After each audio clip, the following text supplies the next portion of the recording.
The pioneer women settling Kansas were rugged individuals, trailblazers, barrier breakers. They set examples of greatness for generations of women to follow. From the pioneering spirit of aviators soaring through the skies to the fearless advocates championing change on the ground, Kansas has been home to women whose courage, innovation, and perseverance inspire us all. We journey through the lives of extraordinary women who helped shape not only the Sunflower State, but also left an indelible mark on our nation's history in Great Women of Kansas. Great Women of Kansas is made possible in part by the following. Throughout its history, Textron Aviation has been the source of groundbreaking technologies and numerous industry firsts. Textron is committed to designing and delivering the best aviation experience for our customers. Our wide range of aircraft solutions account for more than half of all general aviation flying. Textron products are backed by the industry's most capable service network that supports customers around the world. Women for Kansas is proud to pay tribute to these role models. With 13 chapters across the state, our mission is to recruit, motivate, and educate women who will actively participate in the process of electing moderates to public office. Learn about our activities and Kansas politics in our free weekly newsletter. Subscribe at womenforkansas.org and plan to attend a W4K meeting. The Docking Group at Baird Private Wealth Management, offering you peace of mind for your financial future with investments, insurance, and retirement planning. Learn more at dockinggroup.com. We believe in the power of a city to change a person's life. At your Wichita Foundation, we invest in people and ideas to spark change. Together, we're building community. Join us in making Wichita a better place for everyone at wichitafoundation.org. The Lusk Foundation, proudly supporting the Great Women of Kansas documentary on PBS Kansas. Additional support provided by Carla J. Stovall Steckline, Olitha Faust Goudot, Dr. Priska N. Barnes, Sierra P. Scott, Dr. Sherry Utash, Richard and Margaret Wieland, and Tom and Shirley Zwimke. Historically, Kansas has had its share of firebrands, people who are known to be wildly devoted to their causes and ideas. People like Carrie Nation, whom we'll be hearing more about later.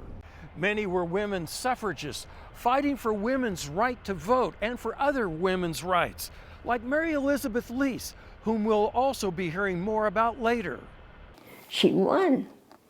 Susanna Salter was not like those.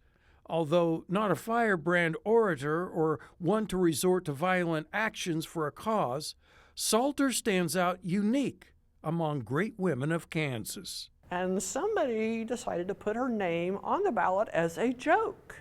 She won the vote to be mayor. And winning a mayoral vote forever sets this otherwise happy to be a Kansas homemaker apart from every other American woman. She was the first woman elected mayor of an American city, which forever sets her among the pantheon of great women of Kansas. Now, a bit about her background. Susanna Medora Kinsey was born in Belmont County, Ohio, March 2, 1860. The Kinsey family moved to a Kansas farm near Silver Lake in 1872. Susanna attended Kansas State Agricultural College, now KSU. There, she met and married Louis Salter. The couple moved to the fledgling Sumner County town of Argonia in 1882. They eventually made their home in this house, which decades later became and remains the Salter Home Museum. Here, The visitor can learn about the first elected woman mayor and see how and where the family with 9 children lived. This is what we call Susanna's room. We've got some of her memorabilia in here. Actually, Mrs. Salter had the first baby born in Argonia, called Francis Argonia Salter. Husband Lewis managed an Argonia hardware store and later became a lawyer.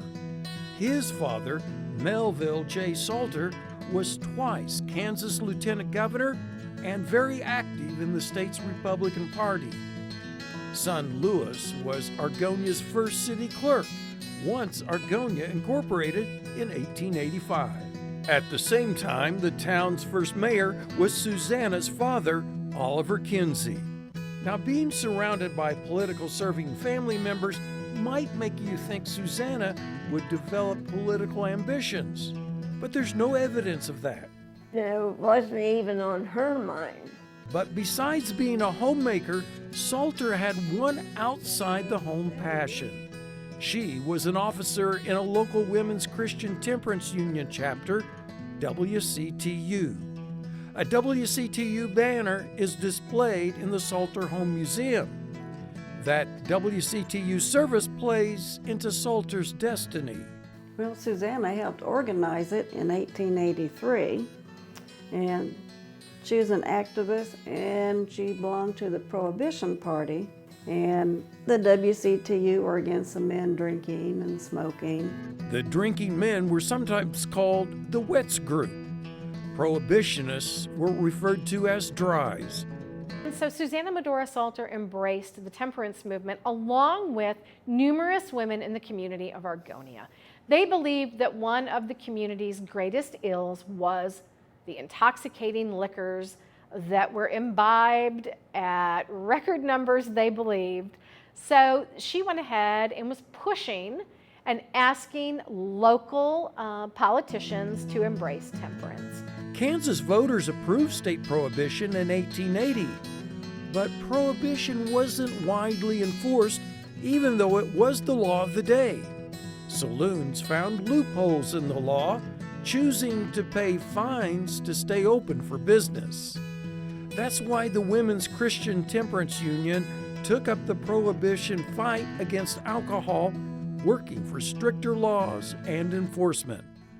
Temperance women, including Salter, protested alcohol consumption in Argonia. That pitted the Dries versus the Wets in town. The Wets didn't like the women getting involved in political matters. They thought politics was a man's domain and no place for women. Well, it just so happened Kansas women were given the right to vote in local city elections in 1887. So, with Argonia's city elections coming up April 4th, 1887, those men thought they had a foolproof plan to embarrass women into silence, while the Wets would elect local candidates who would support the Wets' cause. Well, they just put her name on the ballot to shame them, to shame all the WCTU people. You could just put them on the ballot, and that's how it was back then. Men who were part of the Wets group decided to put Susanna Salter's name on the ballot for mayor. They thought Salter would be so overwhelmingly defeated, she and other women would be shamed into silence. It didn't work. It was supposed to be a joke, and it backfired on them. That election day happened to fall on the Salters' wash day. Susanna Salter would have been behind the house doing the family laundry when men from the voting booth came and informed Susanna that her name was on the ballot. The leaders of the Republican side came and asked her if she would serve if she got elected, and she said yes. At first, husband Lewis was upset with what the town bullies were trying to do. He was also upset with Susanna for consenting to serve if elected. Well, she said she would take the job. Mr. Salter came around to the circumstance and joked about being husband to the mayor. So the word got around and people came up and voted for her. The prohibitionists, Republicans, and others who didn't like what the bullying men were trying rallied around Susanna. And the 27-year-old Salter wound up getting 2/3 the town's vote without ever campaigning. This is her at 27 years of age when she became mayor. Salter became an immediate celebrity, being recognized worldwide after winning. Congratulatory letters poured into the new mayor, including from European dignitaries. Well, she received a lot of letters, and that, some of them still need to be translated. She received a telegram from none other than Queen Victoria, who commended her and congratulated her on being elected the first female mayor in the United States. And so for that, she deserves her place in the pantheon of great Kansas women. One of the letters which stands out is this one from Susan B. Anthony. Anthony was a famed abolitionist, suffragist, and all-around champion for women's rights in the 1800s and is still recognized for her work. The letter says, perfect equality of rights for women, civil and political, is a demand of yours sincerely, Susan B. Anthony, October the 17th, 1887, Rochester, New York. Such memorabilia is part of the Salter Historical Collections here in Argonia. About everything she ever got, we cherish. It's pretty awesome that she got, a letter from Susan B. Anthony and being congratulated. It's pretty awesome. Another letter of praise coming from Baroness Elizabeth Teste in Italy saying, quote, "The citizens of Argonia were the first among all the cities of the globe to show their intelligence and impartiality by electing one of our own sex to the mayoralty." The letter printed in the Argonia Clipper newspaper. The otherwise shy Susanna had to get used to being recognized as the first woman mayor. She was treated like a curiosity. Like I said, the townspeople would point her out whenever somebody new came into town, and they'd show them Susanna. Salter was written about in many other newspapers. The New York Tribune writing, quote, "And so Kansas comes to the front again, Mrs. Salter being the first lady elected mayor in this country." Those reports got picked up and reprinted by other newspapers. The New York Sun sent their reporter to Argonia to sit in on and report on a mayor-council meeting with a headline stating, "The only female mayor that America has ever known, a visit to the city which she rules, how she looks." The body of the story stating, Kansas is nothing if not radical, pointing out the state's fight for abolishing slavery, prohibition, and women's suffrage. The Sun reporter spoke of how well Salter conducted the council meeting, even shutting down irrelevant discussions to the dismay of the men. And typical of that time, the report wouldn't be complete without describing that Salter was wearing a street dress and a fashionable straw hat. They began to describe in detail what she was wearing, how her hair was fixed, how she looked. And I think it's fascinating because, again, men were expecting, and remember, these newspaper editors are predominantly men and these reporters are men. They're wanting to see, is she breaking gender norms? She did quite well, and she got good, favorable reviews through the newspapers. The Argonia voters' actions put their young and humble town of about 500 residents in the worldwide spotlight. It was generally positive notoriety that nothing since can compare for the Sumner County town. Salter's election opened the door for other women to win city elections. The following year, in 1888, Oskaloosa, Kansas, elected not only a woman mayor, but also all women council members. Yet for all the hoopla the 27-year-old received then, it was for a one-year mayoral term. She was asked if she wanted to run again, and she said no. She seemed quite happy to turn this gavel, now on museum display here, over to her successor and return to the management of home life. She said she wouldn't run again. And she wanted to be with her kids and her family. She was doing the balancing act before women in the 1960s and 70s were burning bras and demanding equal pay for equal work and taking it to the streets and asking for more work-life balance and equality. She did that in her own very quiet and dignified way in Little Argonia, Kansas. The Salter Home Museum works to keep Salter's story alive. The lure of free land enticed Louis Salter to ride in the Oklahoma-Cherokee Strip Run in 1893. Salter made a land claim near Alva, and the family left Argonia then for Woods County, Oklahoma. Salter practiced law there and established a newspaper called The Headlight. After Louis died, Susanna moved to Norman to be closer to her children attending Oklahoma University. She visited Argonia in 1933 when the town honored her with this plaque, now placed in front of the Salter Museum. She lived in Norman until her death in 1961 at the age of 101. She is buried in the Argonia Cemetery next to Louis. And though the memory of Susanna Salter has faded, we recognize her historic relevance. She blazed a path for women getting into elected office since her service as the first woman city mayor. She demonstrated in her 1 year as mayor, women could lead an elected office, opening doors for other women to enter public service. That's why Susanna Salter is truly one of our great women of Kansas. Now, before we get further into our stories, let me introduce Dr. Michelle M. Martin, whom you'll be seeing throughout the documentary. Dr. Martin is Assistant Professor of History at Northeastern State University in Tahlequah, Oklahoma.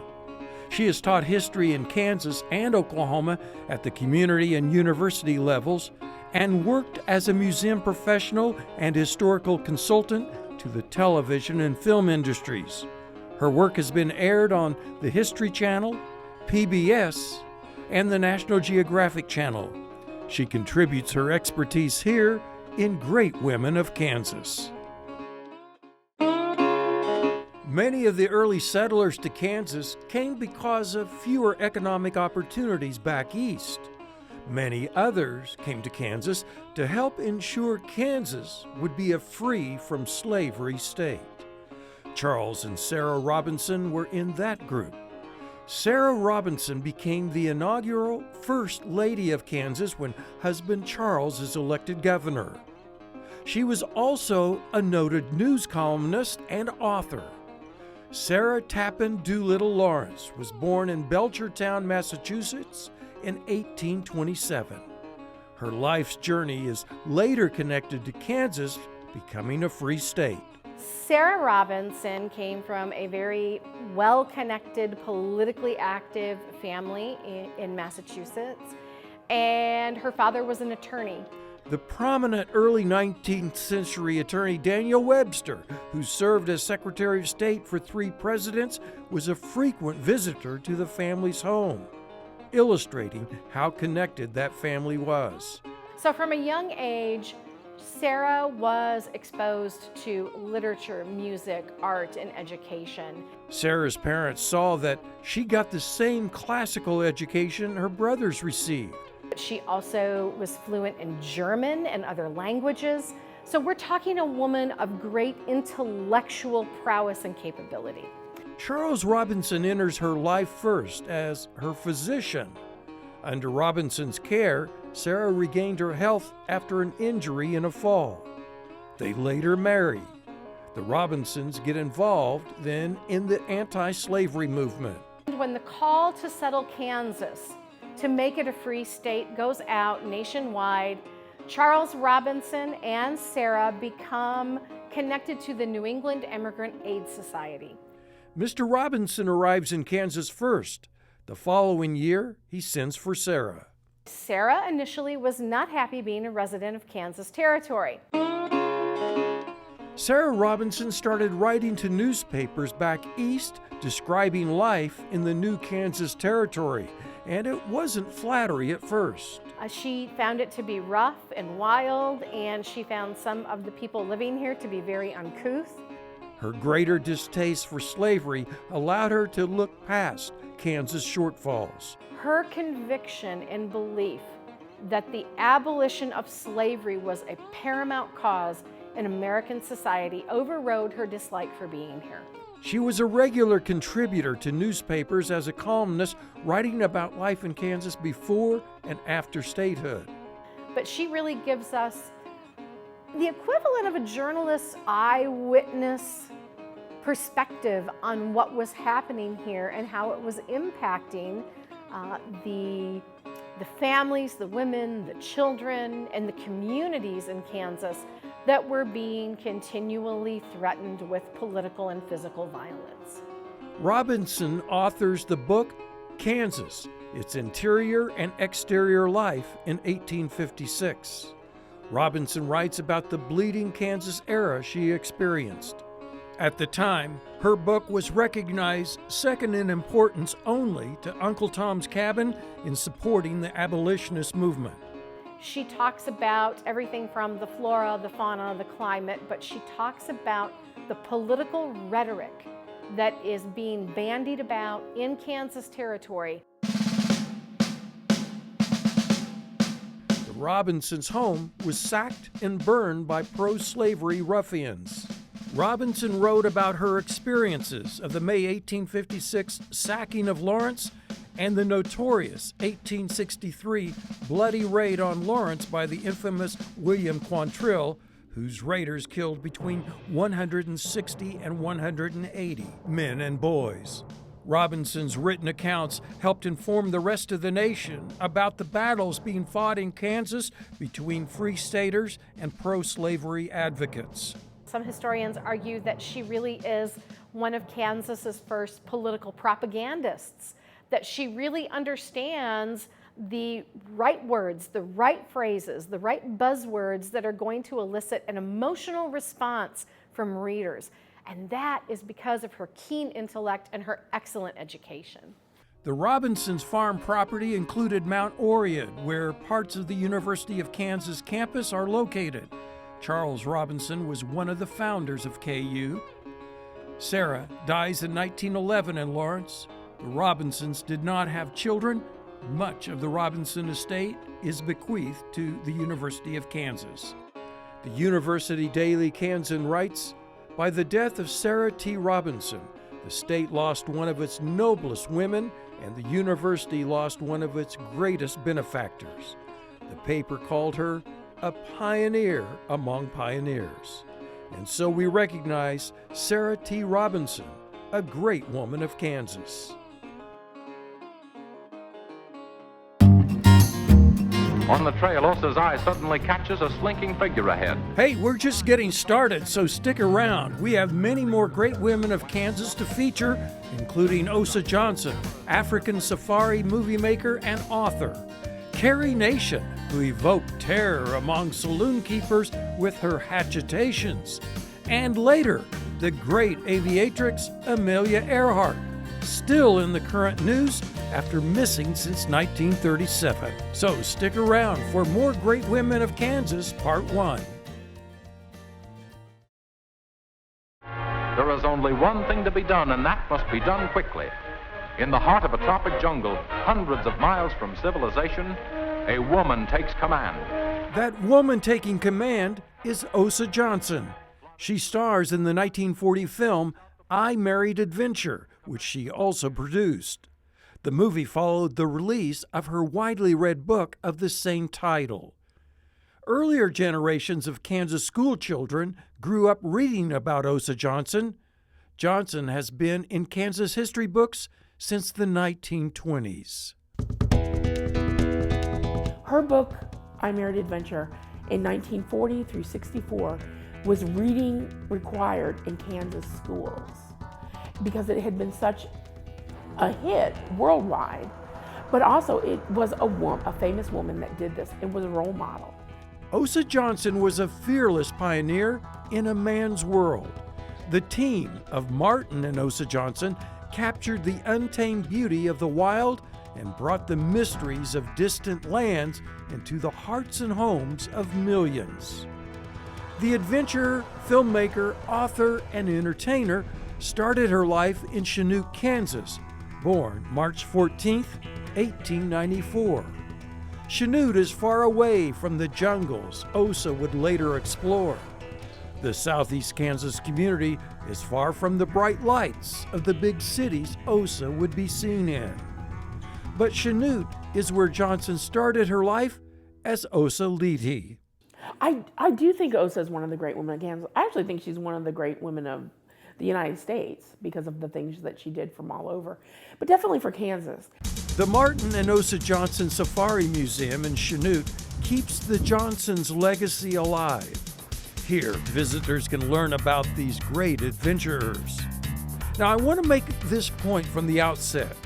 This documentary is about great women of Kansas, but it's unreasonable to separate Martin from Osa and diminish his great work because he actually started their work and brought Osa into it. Martin and Osa are inseparable in so many ways. They were a great example of equals in a marriage. They were a great team in their work. And though it's challenging to do, for this documentary, I am giving more attention to Osa because women are the project's subjects. And it's very hard to separate her from Martin because they were such equals and they were such components that fit together.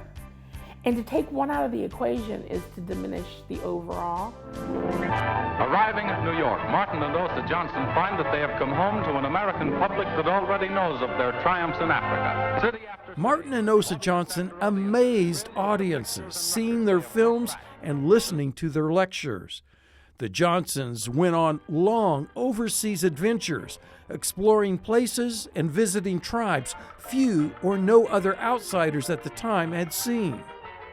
This was an era when Americans paid to attend live opera house theater halls for entertainment, and the Johnsons didn't fail to entertain.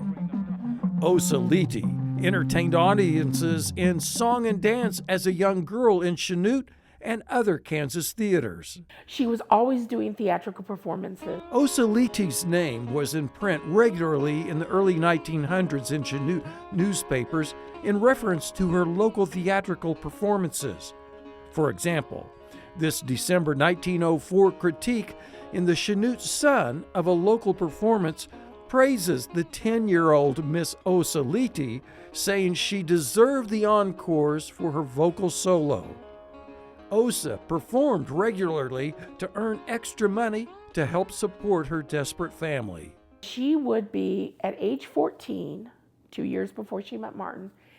In the month of April, when she had school, she was still in school, she performed 2 nights every night for 25 days in the month of April while going to school and getting all good grades. This 1907 newspaper entry says, tonight, Osa Leety, the popular little soubrette, will sing the cowboy song and will appear in costume, then stating, enough said, which seems to suggest Osa's talents were well known locally.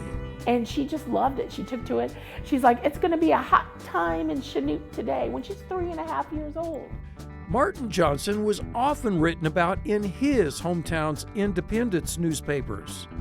Johnson rose to notoriety by being a part of the famed author Jack London's adventures to the South Pacific Islands on London's boat named the Snark. Martin traveled with Jack London from 1906 to about 1909. London funded his adventures from the sales of such novels as The Call of the Wild and White Fang, and many more novels. Martin learned from his association with London, applying those lessons to his own lectures and adventures. Back home in Kansas, the Independence newspapers printed Johnson's letters detailing his adventures as well as his theatrical appearances showing photographs and artifacts. Martin also did numerous shows in Chanute, and that's where he was introduced to Osa. 3 weeks later, the two eloped. Osa was only 16 and Martin 26.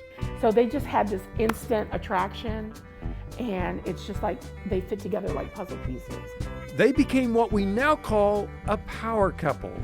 Years later, Osa's outgoing performing skills would complement Martin's more reserved nature in their films. Martin captured the films and photos. Osa helped him tell the adventure stories to American audiences hungry for this type of informative entertainment. And so I think that Martin was looking for a partner and as an equal one as you could get in that time frame. And Osa more than fit that bill. It took 7 years on the vaudeville theatrical circuit for them to raise money to fund their first adventure to the Solomon Islands northeast of Australia. Americans loved watching their films and hearing about their encounters with South Pacific Island tribes. They wanted to go to places no one else had been to document new, unseen, unheard of places, people, and animals in their natural habitat. Martin said he wanted to make motion pictures of cannibal tribes unspoiled by civilization. The Johnsons made their first African expedition in 1921. The African safaris required hiring numerous local porters, something Osa became good at. In Kenya, Osa hired 500 porters to help transport the team's equipment and luggage. But she had the logistics that Osa could handle were amazing. And she was in charge of all of that.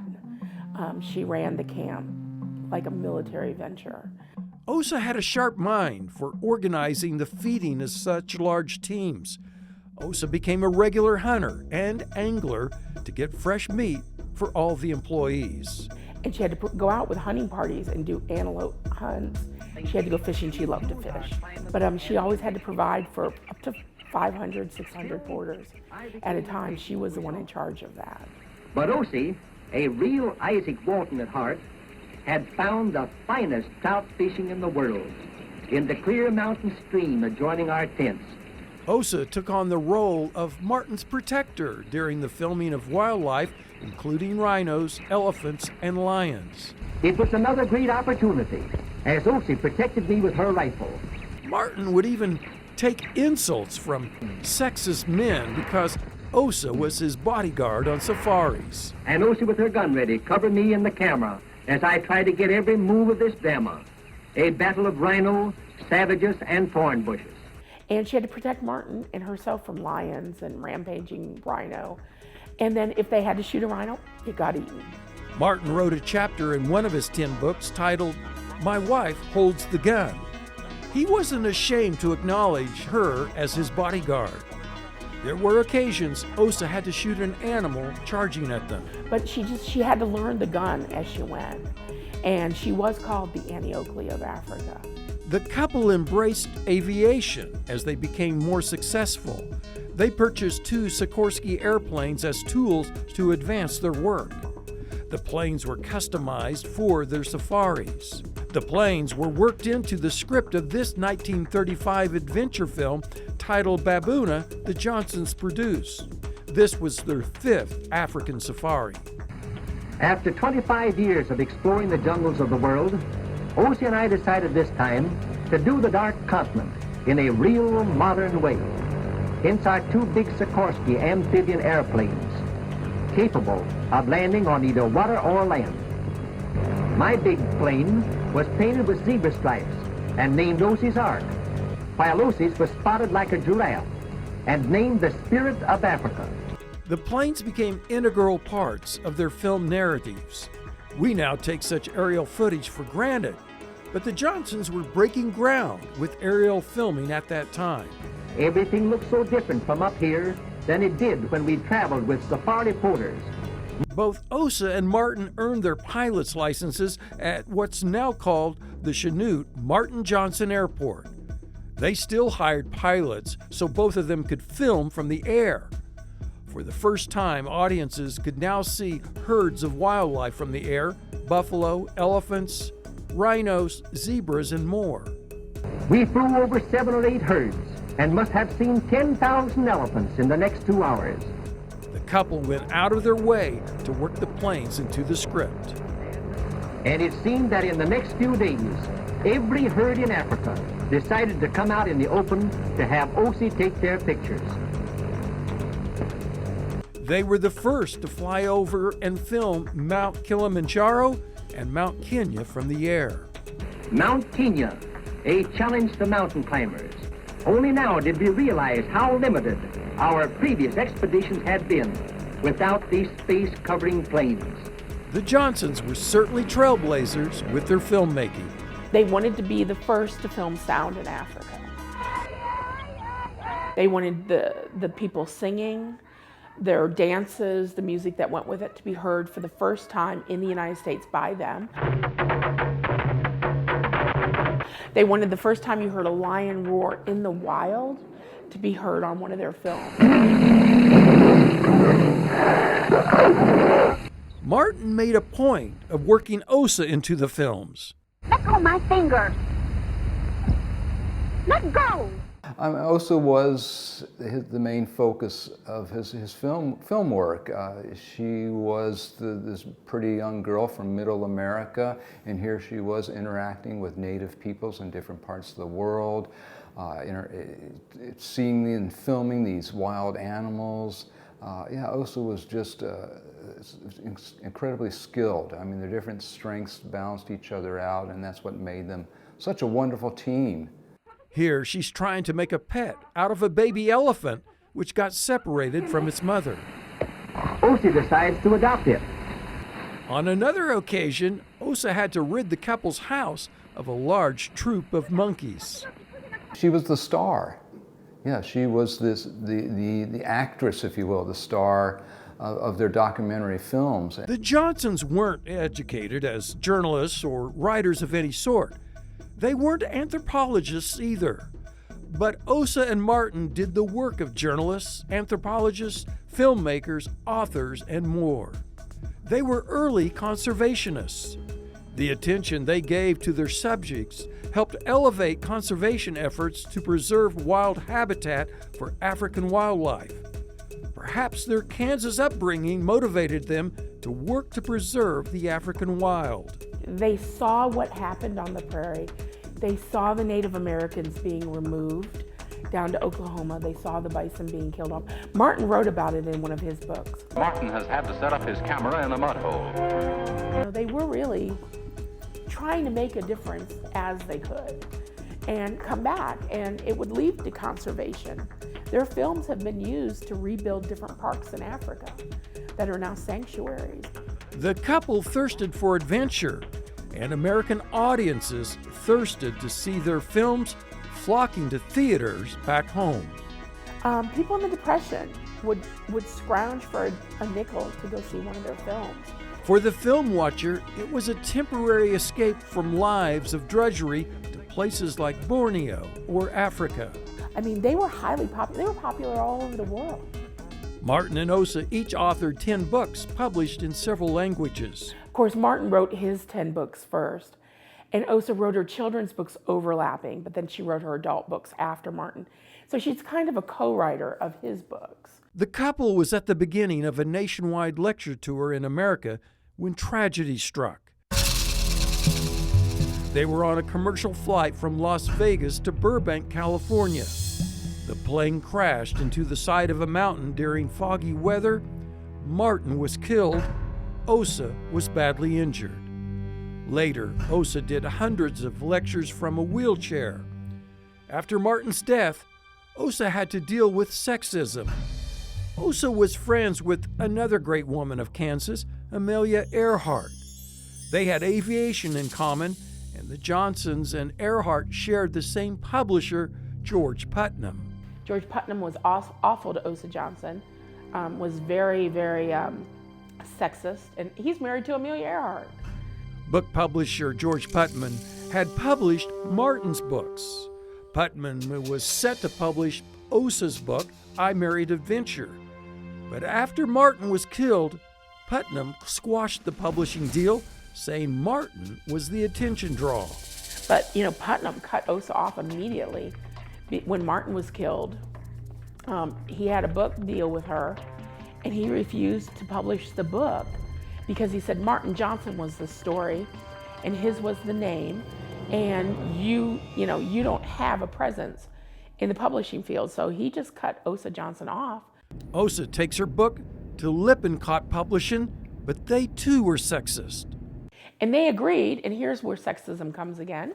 They said, we'll do it, but you have to use the name Mrs. Martin Johnson. You can't say by Osa Johnson. And she said, that's fine. We can do that. I have no problem with that. So she changed the title to Osa Johnson's Jungle Friends by Mrs. Martin Johnson. And so her name got in there. That book was such a success that when Osa Johnson came back the next year with her book, I Married Adventure, the publisher put her name on the cover. There was no longer the need for Mrs. Martin Johnson because she had said, I will establish myself. Borgeson Zimmer says that's when Osa increased her focus on her fashion label. Like her friend Amelia Earhart, Osa also used her fame to sell her line of clothing. So she started making inroads back in with her fashions and got Hollywood to pay her to go back to Africa as the African consultant for Stanley and Livingston. Osa seemed very comfortable making the transition from her African safari look to a high fashion look for American public engagements. She was very girly. That was unusual. You put her up against Amelia Earhart, who was a little tomboyish. And she loved that. You have tomboys, you have girly girls. Osa happened to be a girly girl, and that was very unusual for exploring women. Zimmer says Osa saw herself as a role model for women who wanted to step into adventures. And she wanted it to be out there that a woman can go to these places and still be a woman.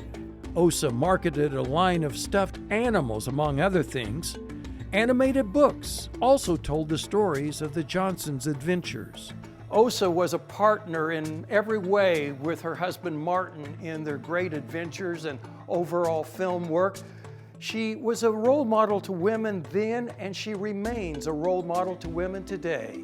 They were in it together, thick and thin, and they were a team. And yeah, Martin very clearly thought of Osa as half the team. Osa was carrying on her work while living in New York when she died of a heart attack in 1953. The Martin and Osa Johnson Safari Museum in Chanute works to keep the legacy of the Johnsons' work relevant now and for later generations.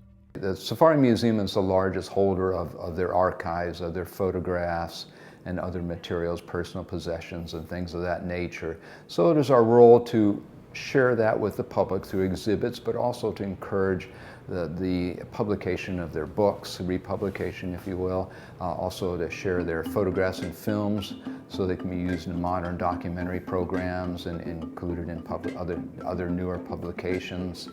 This Kansas girl goes from performing in small-town theaters to becoming a household name in her time as author, filmmaker, and conservationist. So we recognize Osa Johnson as one of the great women of Kansas. Coming up, Prohibitionist Carrie Nation saw herself as the protector of families as she and her followers smashed saloons. All the day long, their war efforts were not in trenches or foxholes. The battlefields were factory assembly lines. Later, will this sonar image unravel the mystery of the disappearance of Kansas native Amelia Earhart? Stay tuned. One of our great women of Kansas gained much of her notoriety and fame from actions she took right here in downtown Wichita. This is now called Eaton Place. But back in late December 1900, this was the Carey Hotel. This is where Prohibitionist Carey Nation of Medicine Lodge, with hatchet and stones in hand, goes inside and smashes a saloon, which put her on a path of notoriety from which she never looked back. But Carey was a lot more than just attacking bars with hatchets. Carey Amelia Moore was born in 1846 in Kentucky. Her father, George, was a farmer and slaveholder. Years later, hard times forces the family to move to Missouri. After the Civil War, Carey meets and falls in love with Charles Gloyd. Captain Gloyd, a young physician, served in the Union Army 3 years. And Gloyd had been a surgeon during the Civil War and apparently had PTSD. Post-traumatic stress disorder, she says, from his gruesome war experiences. Gloyd was a severe alcoholic. Carey's parents warned her not to marry Gloyd, to no avail. After several months, Carey separates from Gloyd and his alcohol. She gives birth to a daughter named Charlene. Not long after, Gloyd succumbs to his alcoholism. Carey is now a young single mother, and that experience stirring her fervor against alcohol. With her husband dying of alcoholism, you could understand why she felt a little upset about it. She ran into that from a young age, and it impacted her entire life. Carey was a school teacher in Missouri to support herself until she lost that job. She later met and married David Nation. Nation was 19 years older than Carey. He was at times a journalist, lawyer, rancher, and preacher. I always kind of looked at him as just being a jack of all trades and master of none. It's said theirs was a marriage of convenience. Yes, he married her for a nurse and she married him for a purse. David needed her care and Carey needed his support, at least until she could support herself. The Nations moved to Richmond, Texas. There, Carey became a hotel owner-operator, and she was good at it. David practiced law, but political turmoil there forced David Nation to move to Medicine Lodge, where he pastored the Christian church and was referred to as Elder Nation in local newspapers. Eventually, Carey reunites with David in Medicine Lodge. The Nations farmed 480 acres outside town. This was the first of 2 periods the Nations lived in Kansas. The first were the years 1890 to 1896. Their home is now a museum. Here, among other things, visitors can read some of Carey's letters written from jails and learn more about her life. Carey Nation impersonator Kim Newman says Carey was always hospitable to visitors. But she always had an open door for anybody who wanted to come in and needed a meal or just wanted to visit. Carey found her stride in Barber County. Kansas was then a political hotbed for activism with the populist movement, women's suffrage, and temperance. Carey was ready to get involved. The Women's Christian Temperance Union was active in Medicine Lodge, and Carey liked what the WCTU stood for and got involved in the group. She was very, very determined to make a difference in the world as far as the hazards and danger of alcohol. Carey Nation began her temperance work right here in Medicine Lodge. Now here's the thing. Kansas already had alcohol prohibition. Prohibition was state law. So what was Carey Nation's fight? Her struggle was to see that prohibition was enforced. And if it meant taking an axe and smashing a drinking joint, so be it. We were already in some respects a dry state. But if you paid off to local law enforcement enough, then you could get by with it.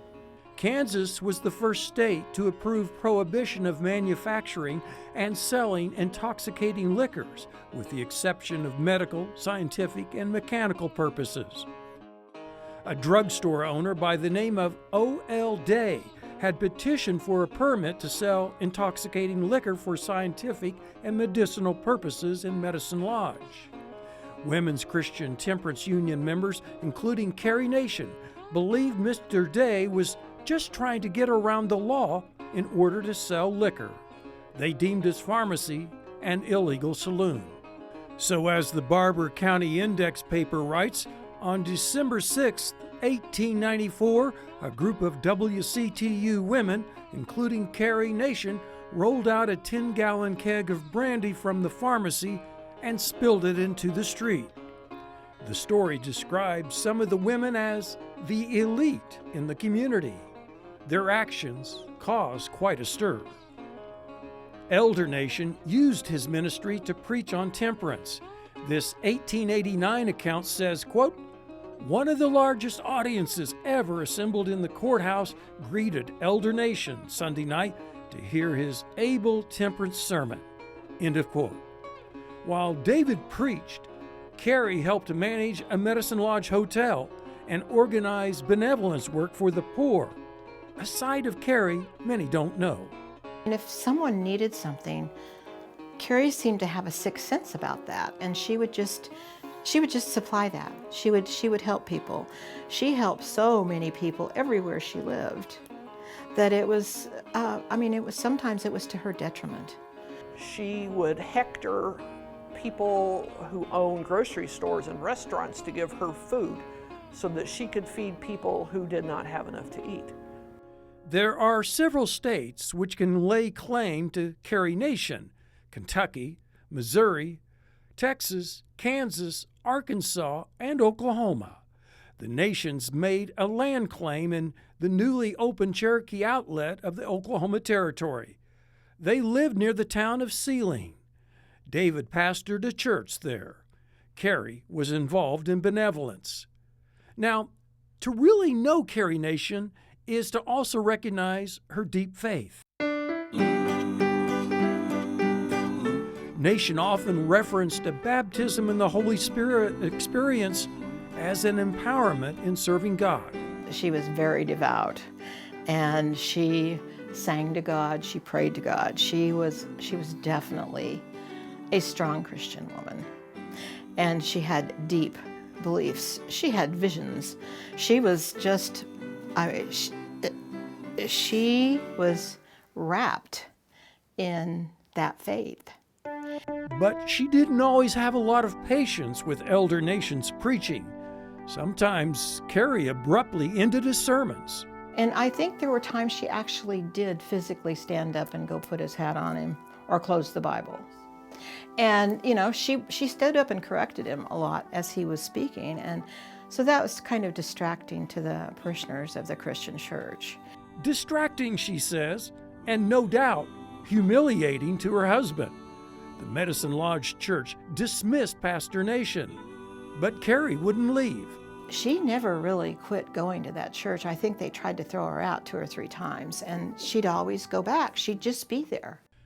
The Nation's attempt at farming in Oklahoma failed, so in 1899 they returned to Medicine Lodge. Newspapers referenced Elder Nation's preaching in local churches at the time. Carrie Nation isn't the first woman to wreck Kansas saloons by several years, but you might say she and her followers perfected it. Nation is best known for her saloon smashing in Wichita, but it didn't start there. Nation wrote of a vision and a voice instructing her to go to Kiowa to smash 3 drinking establishments there. That was the start of her saloon smashing. Newspapers wrote about it. Her first trip to Kiowa. That was just an absolute spiritual awakening. A Kiowa newspaper wrote, quote, "Mrs. Carrie Nation of Medicine Lodge caused consternation and terror among the jointers of the town of Kiowa by sweeping down on them like a rampant cyclone and knocking bar fixtures, mirrors, and Joint Furniture Galley West and Crooked. End of quote. Word of the Kiowa joint smashing made Nation a celebrity back in Medicine Lodge. All of a sudden, people were just, ah. And that was Carrie's huge moment. She was so pleased with herself that 6 months later, she goes to Wichita, and this time with hatchet and rocks in hands, does her famous smashing at the Cary Annex. The Wichita Eagle headline states, tried to destroy it. It wasn't a small smashing at all, it was huge. The Wichita Star newspaper wrote, Mrs. Nation threw rocks at a $200 plate glass mirror and threw a billiard ball hitting the painting Cleopatra at the Bath, said to be valued at $300. The Wichita Eagle story headline said, tried to destroy it. Mrs. Carrie Nation wages war on Cary Annex is from Medicine Lodge, now occupies cell and county jail, hearing today. She was sick and tired of no one in the county enforcing the law. The Wichita Star wrote, quote, the press of the city will condemn her, and even the joint which she smashed up will more than make up what she cost it by the extra drinks sold this week to the crowds that will come to see her tracks. The following month, and after getting out of jail from the Cary saloon smashing, she and 3 others smashed another Wichita saloon, getting front page attention and getting her put back in jail. Being jailed only made Nation a martyr for her cause. Her fame grew. Newspapers then tracked her smashings everywhere she and the WCTU women went. She had a nice group of followers. In fact, Carrie had everywhere she'd go. You know, all she'd have to do is send a telegram that I'm going to be in such and such, and her little home defenders would be there to help her because she had support from women all over in Kansas and around the country. Carrie got invitations to speak nationwide and in Europe. She even did vaudeville engagements. Because she did travel, she was all over the place on trains. She was doing a vaudeville act in New York City. She was just everywhere. She was kind of larger than life. Nation was a talented speaker, some saying she had an evangelistic way of drawing listeners in. To others, she was a raving lunatic. There are numerous quotes attributed to Nation, too many to list all here, but a few include, I love humanity, but I detest vice. Men are nicotine-soaked, beer-besmirched, whiskey-greased, red-eyed devils. And to a priest who smoked, she said, what a shame for a man to dress like a saint and smell like a devil. She had her own publication called The Smasher's Mail, a Missouri supporter writing her, quote, I hope you will succeed in smashing all the saloons and drugstores in Kansas. There are 2 drugstores here that sell liquor. I hope you will soon get out of jail so you can smash more saloons. End of quote. Selling liquor as medicine was one method of getting around prohibition. Now compare that to this Texas letter titled, quote, Hell from Texas. To that blockhead Carrie Nation, who was in jail at Topeka, Kansas, if you are so game, why don't you come to my saloon in Dallas? You know better. I will break a .45 Colts over your head and let my dogs gnash your skull bones. I will give you $5,000 a month to advertise our fine Dallas beer. Again, before I close, I dare you to come to Dallas. Signed, a saloon keeper. Nation became a polarizing force.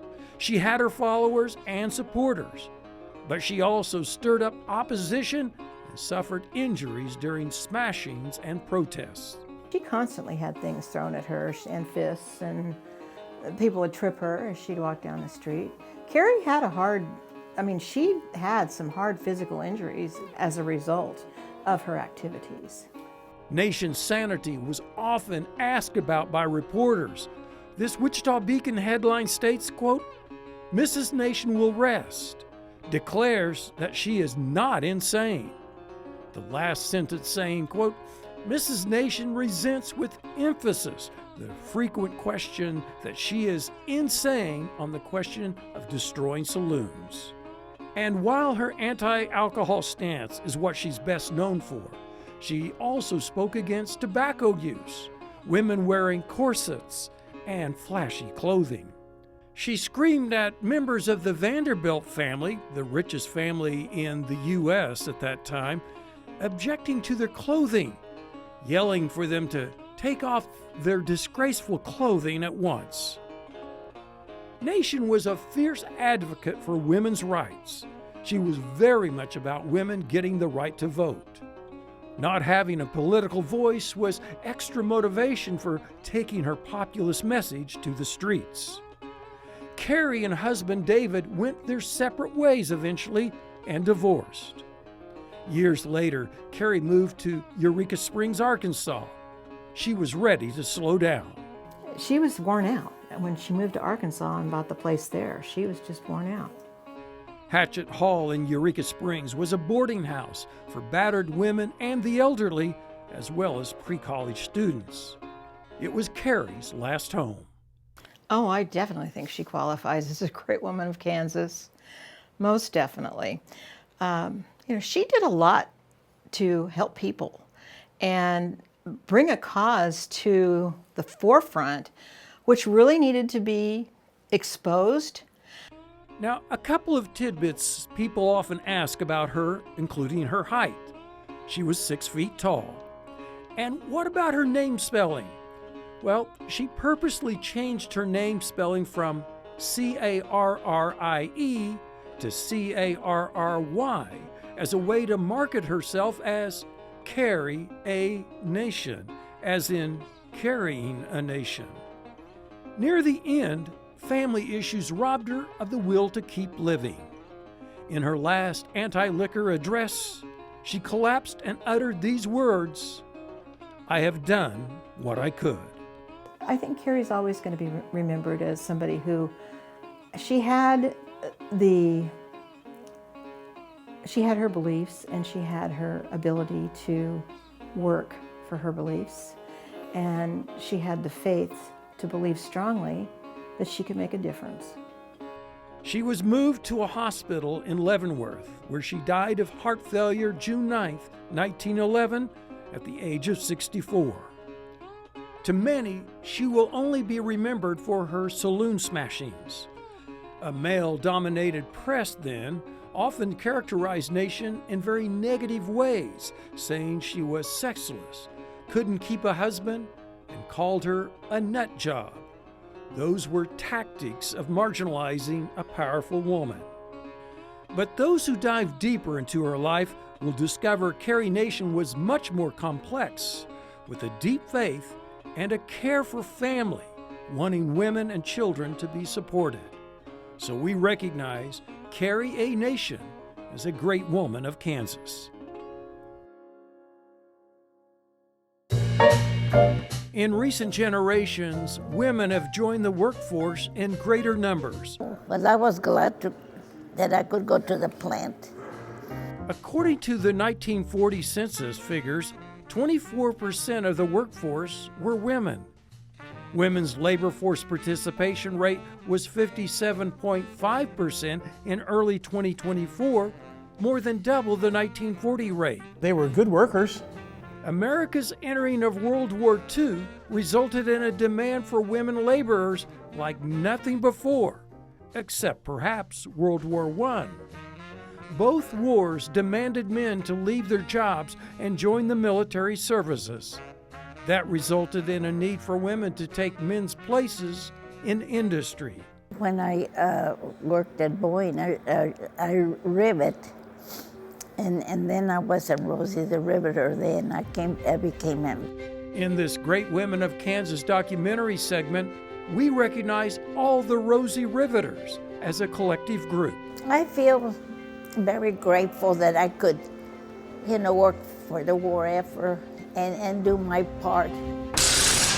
all the day long, whether rain or shine. She's a part of the assembly line. She's making history, working for victory. Rosie, the Riveter.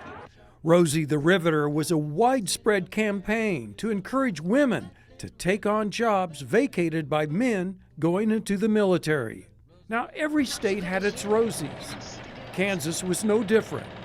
And those Rosies stood out on the airplane production lines of the Wichita plants. They were good, easy to train. Noted aviation historian Ed Phillips, the author of several books on the great plane-making companies, says the war opened opportunities for women to do traditional male jobs. And the women worked just as hard as the men. If I remember correctly, I believe here at Wichita, the Boeing Wichita, the B-29s, 40% or 44% were women of the total workforce. Wichita has its own Rosie the Riveters that were working in the aviation industry, freeing up men to fight in combat duty while they learned the intricate details of aircraft assembly. One of those Boeing Rosies was Connie Palacios. She was working at a Newton Laundry, pressing Navy uniforms after graduating high school. Palacios was paid 25 cents an hour. She says back then, there weren't many jobs for women. Gender bias wasn't their only obstacle. In some places, they were discriminating and that they wouldn't hire you if you were a Mexican, you know. So there were only not very many places that we could work because they didn't hire us. Palacios started out at Boeing working for 75 cents an hour, riveting the nose section of the B-29 bomber. Later, she earned $1 an hour, 4 times as much as her earlier ironing job. Wichita airplane plants were ramping up production lines for the war effort. Women answered the job opening calls. They were tough. They were tough ladies, a tough breed to do that because they knew there was a war on. Our boys were all going to war, and so I worked hard so we can get all the planes that the Army was asking. They were going to work every day, in some cases long shifts, learning how to operate heavy equipment and machinery, to go ahead and put together aircraft that were desperately needed for the war effort. Women were needed, but men didn't always like working with the women, at least at first. And those men used to make fun at fun. They didn't like for us to be there. And so they were very angry until they got to know me. After they got to know me, well, then they were better. But at first, I mean, I tell you, they were really, really, really bad. It took a while for men to get used to women on the plant floors. I think a lot of attitudes, went by the wayside, male attitudes and things of that nature, because they realized, women had so much potential as well. Riveters work as a 2-person team. The riveter needs a bucker to backstop the driven rivet. Connie had to wait for a bucker. Palacios was told there was a bucker by the name of Jerry Ward that others didn't want to work with because she was black. So I said, well, I don't mind working with her. I said, I am also, a Mexican descent, and so I said, I don't mind working with her. As it turned out, they became a dynamic duo, with Palacios saying all of their rivets passing inspection. She was a very good bucker. It goes to show the challenges faced not just from gender bias, but racial bias. The great need to expand the workforce during the war exposed workplace bigotry, which was always there. The Rosies, regardless of skin color or ethnicity, proved they could do the work during those war years. They helped pave a path for more women to enter the workforce. I think it was one of the best things that happened to women in general was that, I don't mean it in a disrespectful way, but it got them out of the kitchen and into the airframe business. Once their war-era jobs were completed, many of the Rosies didn't say that much or maybe anything about what they did during the war to their families. You didn't know that she worked where she worked in the war? No, we didn't. She didn't talk about it. She never talked about it. Women quietly served.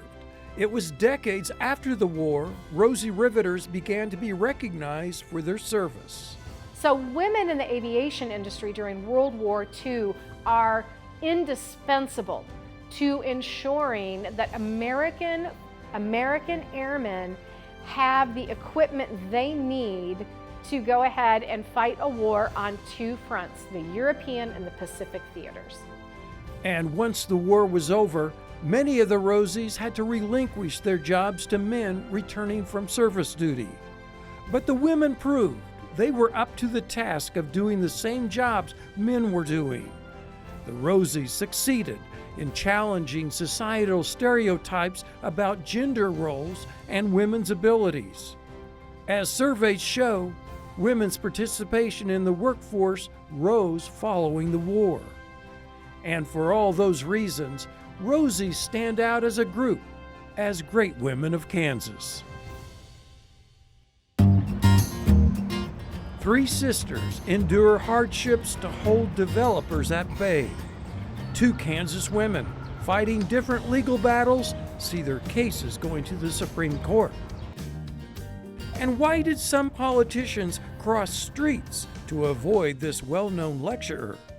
Those stories next.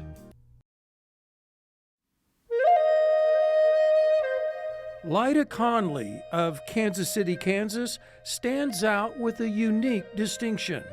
She is the first Native American to argue a case before the U.S. Supreme Court. She was a forceful person. In the heart of downtown Kansas City, Kansas, there is a cemetery on a hill that has been the center of a long legal battle. This is now officially the Wyandotte National Burying Ground, a National Historic Landmark. But dating back to the 1840s, before Kansas was a territory, this was known as the Huron Indian Cemetery. The cemetery comprises 2 acres, the size of about 1 city block.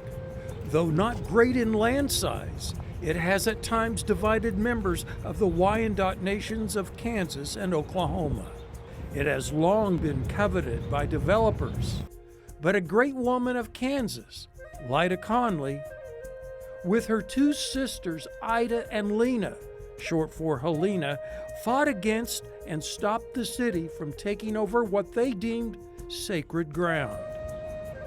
Now, helping to tell the Lyda Conley story are Judith Manthe, Principal Chief of the Wyandotte Nation of Kansas, and Holly Zane, an attorney and Associate Director of Freedom's Frontier National Heritage Area.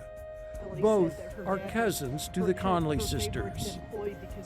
The Wyandotte tribe had its own Trail of Tears, ending in 1844 in present-day Kansas City, Kansas, in Wyandotte County. Many tribal members, being shuttled on riverboats, died along the way or soon after arriving in Kansas.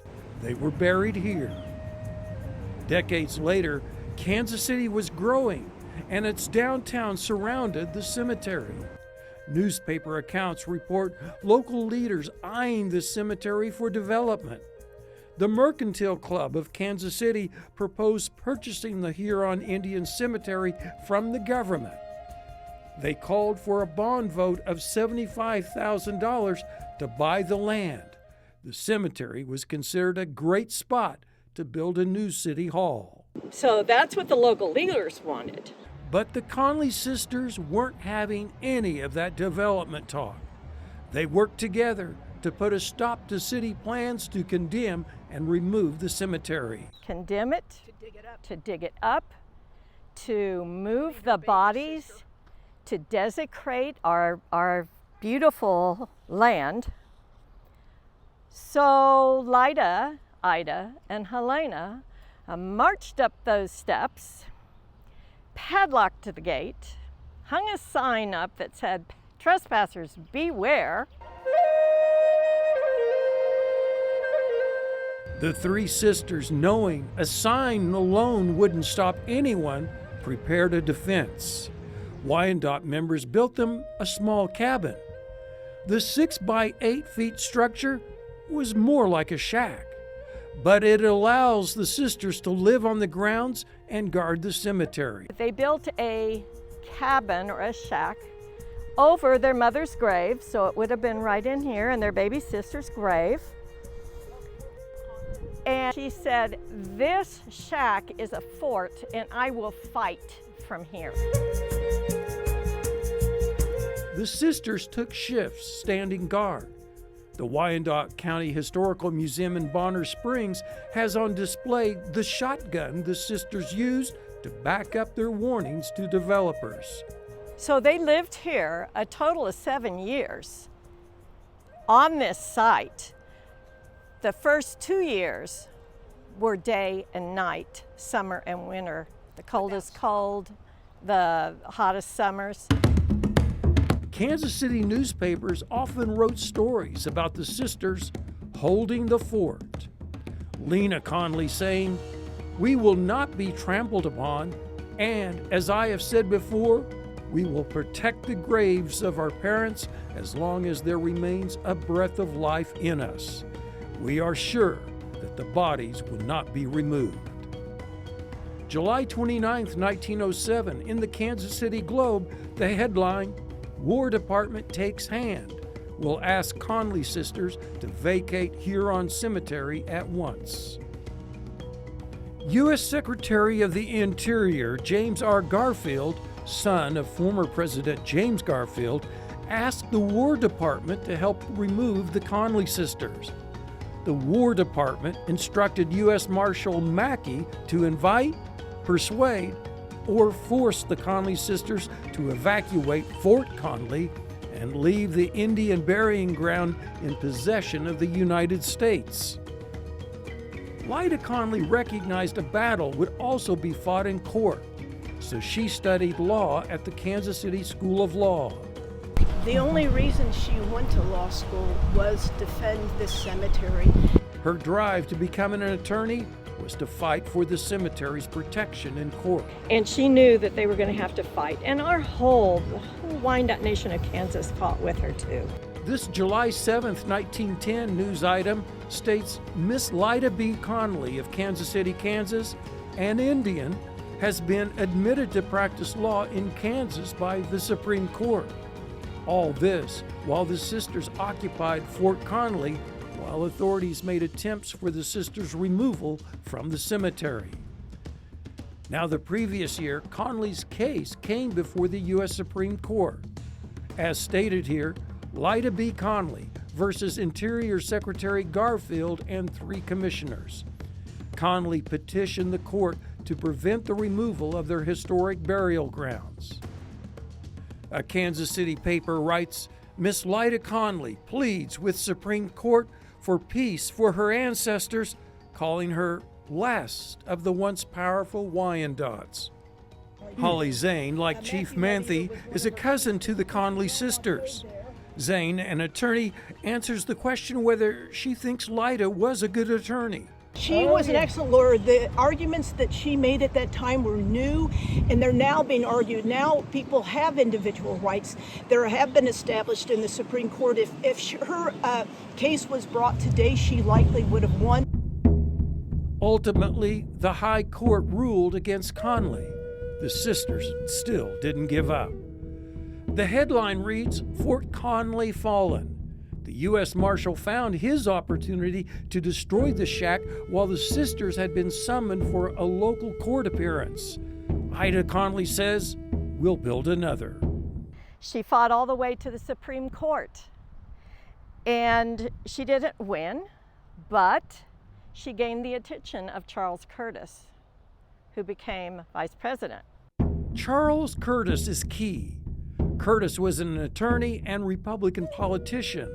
He was born in Topeka with 3/8 Native American ancestry, 5/8 European American ancestry. Curtis was a member of the Kaw Nation. Curtis represented Kansas in the U.S. House and later nearly 4 terms in the U.S. Senate. In 1929, Curtis became vice president when Herbert Hoover was elected president. Curtis was the first multiracial and only mixed-race vice president until Kamala Harris was inaugurated in 2021. In 1916, Curtis proposed and led the passage of legislation to prevent the sale of the cemetery and establish the land as a federal park. So that kind of took care of it a little bit, but not totally. The Conley story had captured nationwide attention. There were letters that came in from all over the United States, from the East Coast to the West Coast. They had donations of money. They had offers of marriage.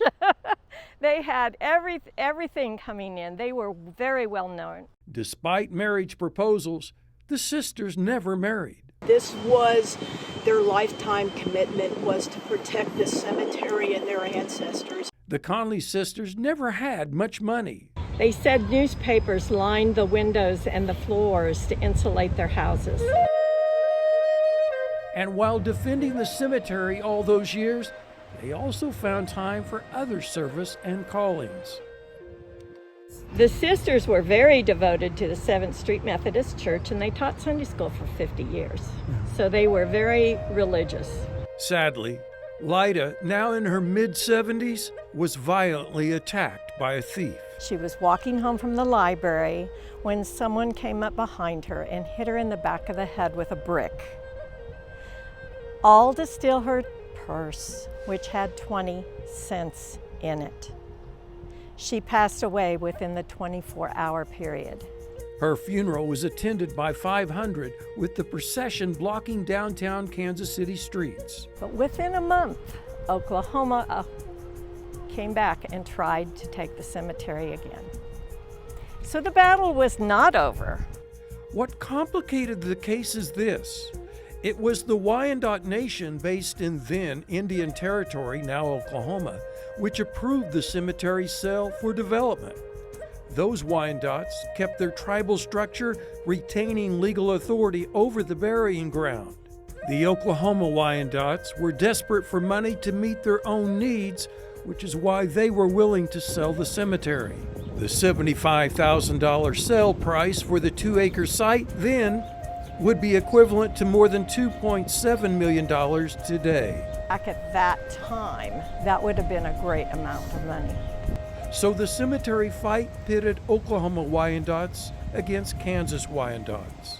It's taken a long time for Oklahoma and Kansas to become close. The sisters wouldn't give up despite court losses. Now consider what tenacity, what dedication to purpose it took to defend this ground all those years. Her tenacity, her strength, her ability to fight and not allow anything to be taken away from this cemetery. And the cemetery didn't stop Kansas City's downtown from growing all around it.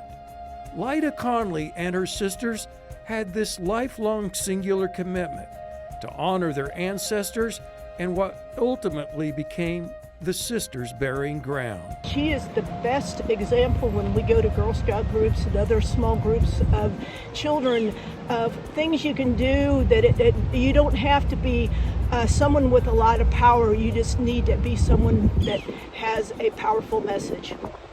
So we recognize not only Lyda Conley as the first Native American to argue before the High Court, but sisters Ida and Lena also together as great women of Kansas.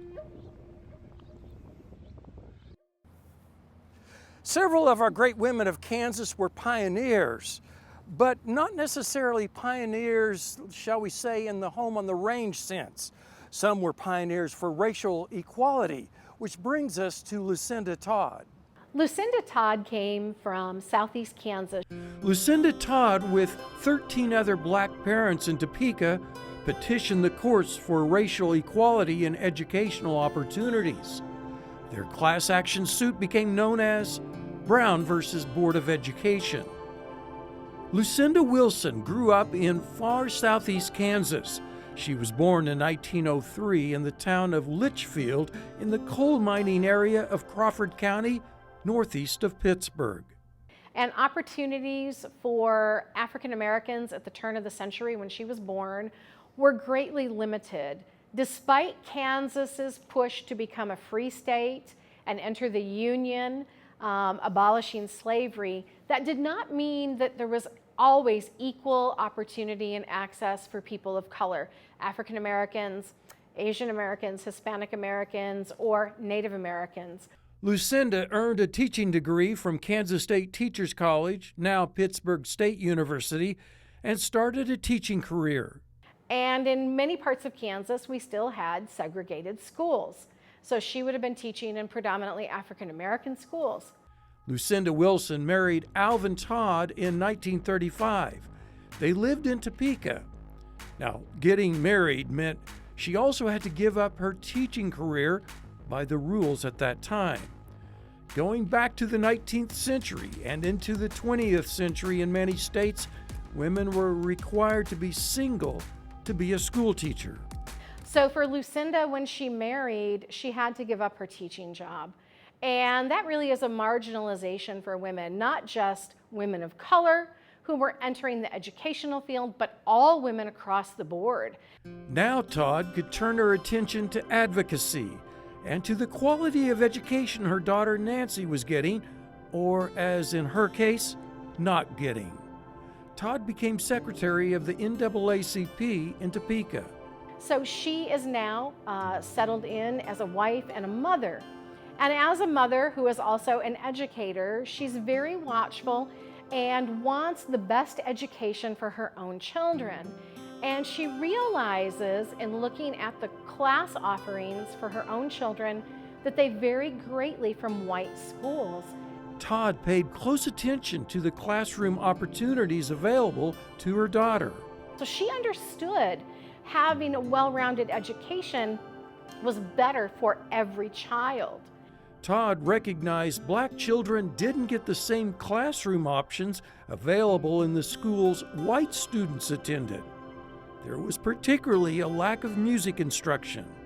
So she became active in the NAACP and began advocating through the NAACP to go ahead and expand educational access for Kansas children.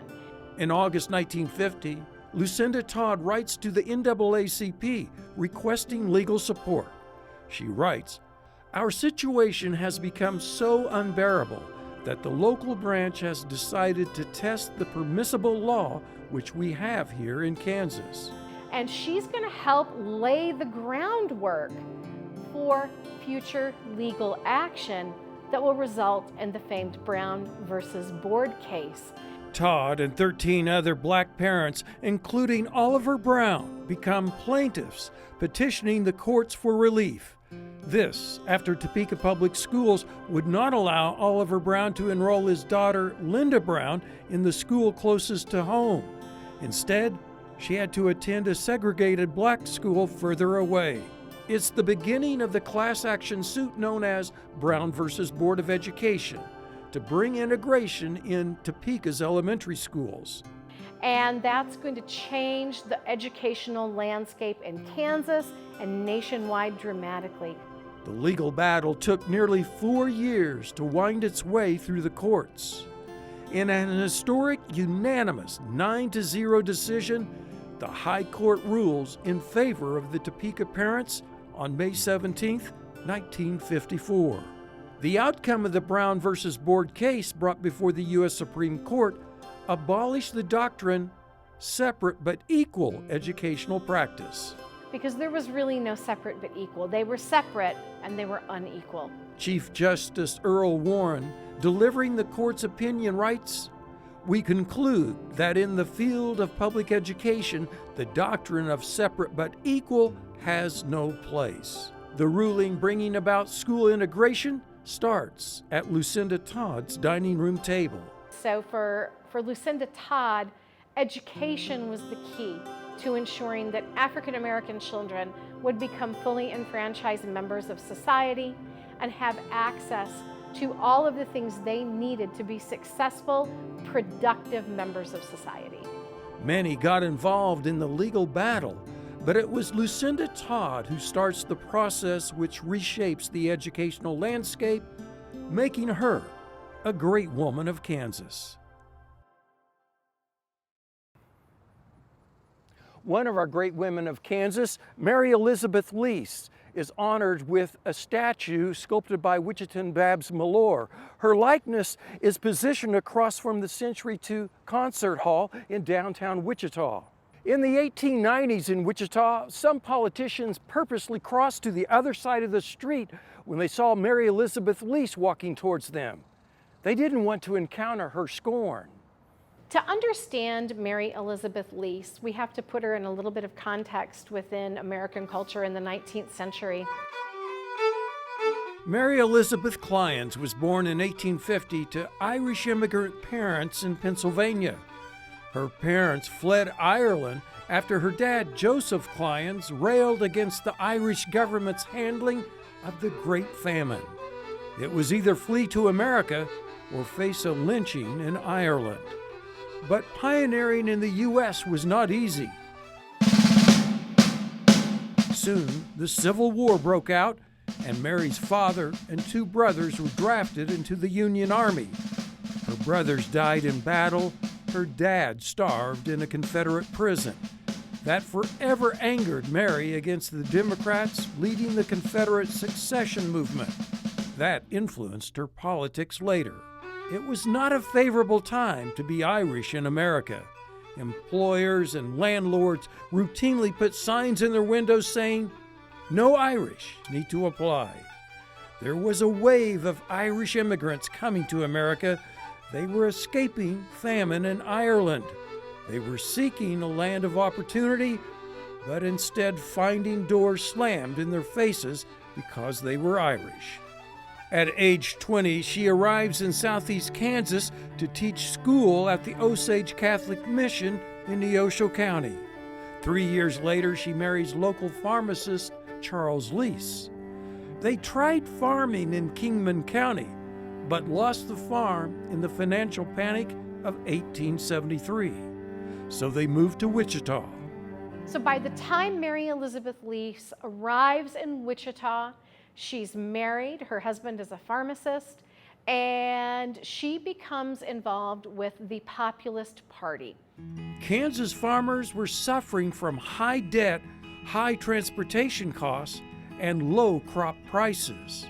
For example, wheat prices dropped from $2.06 a bushel in 1866 to 77 cents a bushel in 1885 to 51 cents a bushel in 1895. Rapid deflation forced farmers to pay back loans with money that was dropping in value. A growing number of Kansans discontented with the two-party system led to the rise of the Populist Party in the state. Populists believed the major parties were too dominated by wealthy industrialists and bankers. Populists like Mary Lease were calling for major economic reforms. As mentioned earlier, the Leases experienced the loss of their Kansas farm.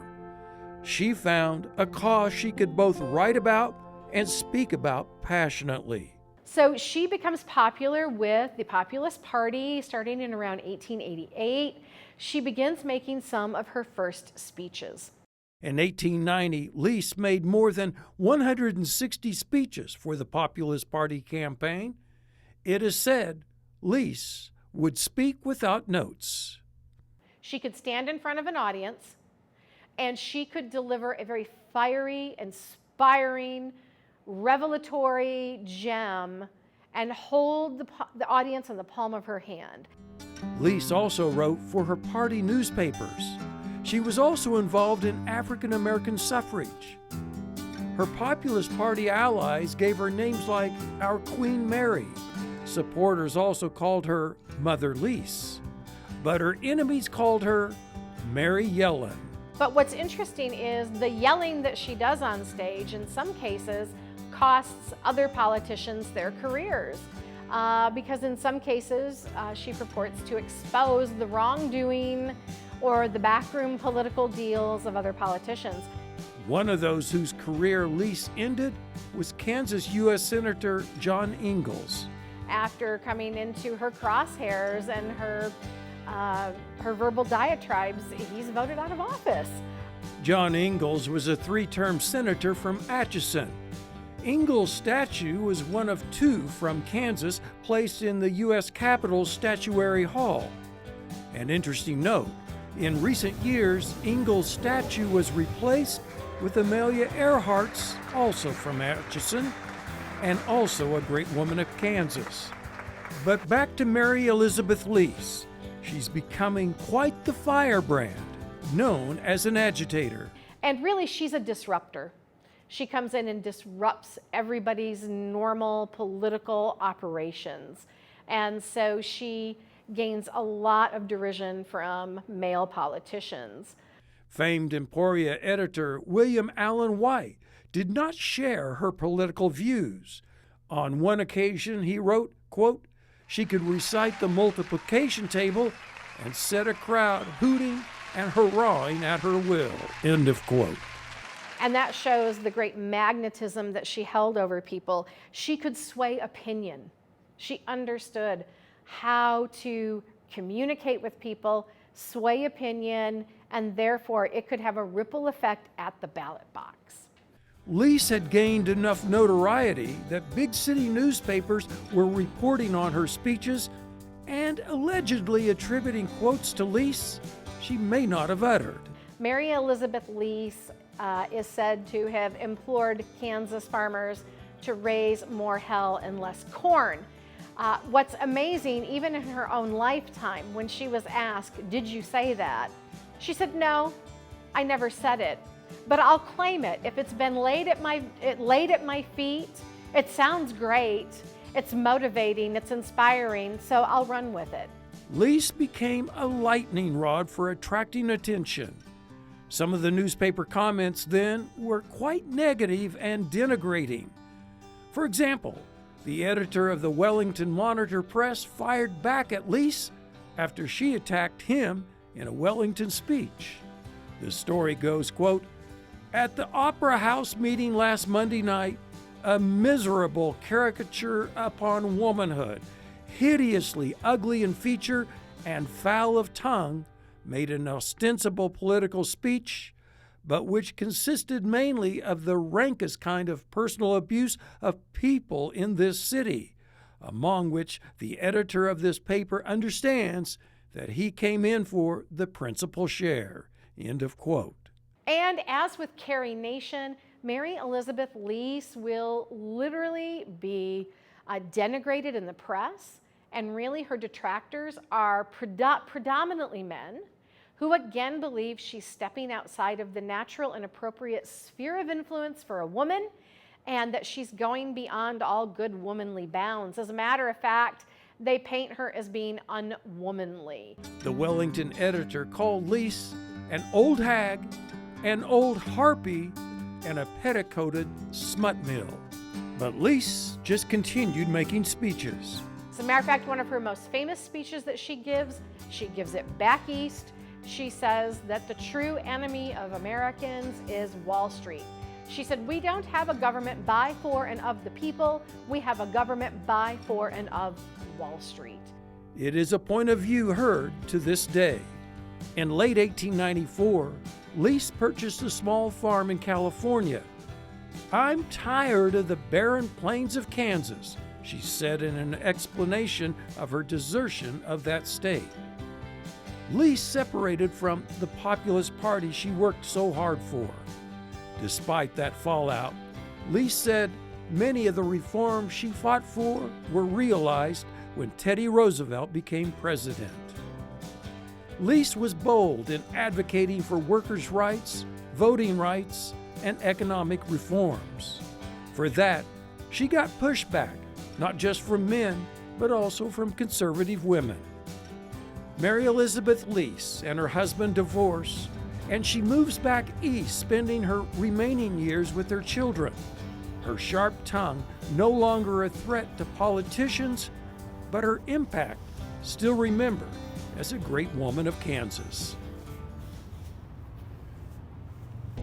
Amelia Earhart dared to do the improbable in aviation. Now, sonar images put her back in the news. This Kansan story up next. Amelia Earhart, out to circle the Earth at the latitude of the equator, and that's the Earth's greatest circle. Anyone making a list of great women of Kansas most likely would have Amelia Earhart at or very near the top. She stands out not just as an aviation pioneer, but as a trailblazer for women. As the Lady Lindy slides into a perfect landing with 2 records. Earhart set new records in flight, while at the same time breaking barriers for women. Many perhaps only know Earhart because of the great mystery surrounding her tragic disappearance in the Pacific. You know, it's been more than 87 years since the Lockheed Electra 10E that Amelia Earhart and Fred Noonan were flying around the world in disappeared in the Pacific. Yet the mystery surrounding that disappearance is as fresh today as it ever was. That is because of a possible sonar sighting of the plane. Could this actually be an image of the plane Earhart and navigator Fred Noonan were flying in their around-the-world flight attempt? More on the great mystery and her historic flights coming up. There's so much more to Amelia Earhart that truly makes her one of the great women of Kansas. And it all begins in her growing up years in Atchison. I think she always called Atchison her home. She lived in many places: Kansas City, Kansas, Indiana, Iowa, California, Pennsylvania, and more. She always looked at Atchison as her home. It's her birthplace and her home, and I believe that some of her happiest days were when she was living with the Otises. This is the Otises' home, Amelia's maternal grandparents, Alfred and Amelia Otis. The house was built in 1861, the year Kansas became a state. Grandfather Alfred was a leading citizen in Atchison, a former federal judge and president of the Atchison Savings Bank. The Otis house sits on a bluff overlooking the Missouri River, with Missouri on the opposite side. The river was a place nearby where young Amelia and her 2 years younger sister Grace Muriel played. Under those bluffs were limestone caves the child adventurer explored. If you've heard the stories, I mean, she would get down in the caves underneath the bluffs and she would tell ghost stories and scare all the kids. The girls also took advantage of Atchison's hills, sliding down them in the snow on a toboggan. This is now the Amelia Earhart Birthplace Museum. This is the house that Amelia Earhart was born in, July 24th, 1897. The city of Atchison embraces the Earhart legacy with 2 Earhart museums. The Birthplace Museum. So this is the room that is the reason we're here. That makes this the Amelia Earhart Birthplace Museum. This is the room Amelia was born in. And across town, the Amelia Earhart Hangar Museum, which opened in 2023. She considered this her home, her childhood home. They had a house in Kansas City, Kansas, but they rode the train over here too, so they could quickly come over whenever they wanted to. Amelia and Grace were often called by childhood nicknames. Amelia went by Mealy and Millie. Grace went by her middle name, Muriel or Pidge, names still used at this museum. We love using those nicknames in order to relate more to her childhood stories because that's what they went by most of the time when they were living here. Now, it wasn't all play for Amelia here. She loved spending time in the family library reading. The girls were homeschooled early on. Amelia didn't go to public schools until the 7th grade.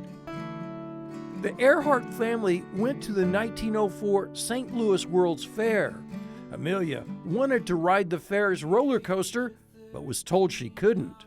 And this is the roller coaster that Amelia wanted to ride. Not the chute, but this roller coaster. And they said, no, you can't because you're a girl. So she went home and got a crate and built her own on the shed. She slid down the ramp connected to the family's tool shed.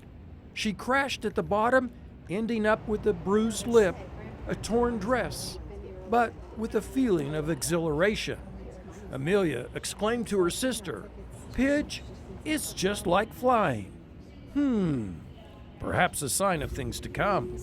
Her grandmother Otis tried to direct Amelia into a more traditional female upbringing, but Amelia was too adventurous to be confined to only conventional roles. I think she showed that almost from the time she was born. Amelia's father encouraged his daughter to play with more traditional toys for boys. He brought back a hot air balloon for them, pogo sticks, everything that would get them out of the girly things that most little girls were doing.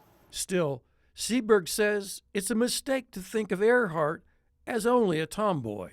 She was called a tomboy because even when she was grown up, she liked slacks and a shirt. Now, did she dress up? We have gorgeous things of her here at the museum in our archive. Flapper dresses, shoes that are beautiful. Now, jumping ahead, after Earhart became famous, she leveraged her name by marketing such things as travel luggage you may take on a commercial flight. Had a lot of endorsements, one of those being this luggage line.